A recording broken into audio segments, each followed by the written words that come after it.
احمد پور شرکیہ میں بارش کا پانی گھروں میں داخل، شہری مشکلات کا شکار۔ احمد پور شرکیہ اور گیتنوا میں ہونے والی حالیہ تیز بارش نے نظام زندگی مفلوج کر دی۔ شہر کے متعدد علاقے جیسے گول باغ، حیدر کالونی، موضع قریش، چک نمبر 9 ریلوے کالونی اور محلہ اسلام پورہ بارش کے پانی میں ڈوب گئے۔ نکاسی آب کا مناسب انتظام نہ ہونے کے باعث بارش کا پانی گھروں، دکانوں اور گلیوں میں داخل ہو گیا، جس سے شہری کو شدید مشکلات کا سامنا ہے۔ علاقہ مکینوں نے کہا کہ کئی دن گزرنے کے باوجود انتظامیہ کی جانب سے نکاسی اب کا کوئی مؤثر اقدام نہیں کیا گیا۔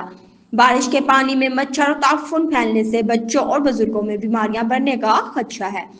شہریوں نے اعلیٰ حکام سے مطالبہ کیا ہے کہ فوری طور پر نکاسی آب کا بندوبست کیا جائے اور صفائی کا عمل بھی تیز کیا جائے تاکہ صورتحال معمول پر آئے۔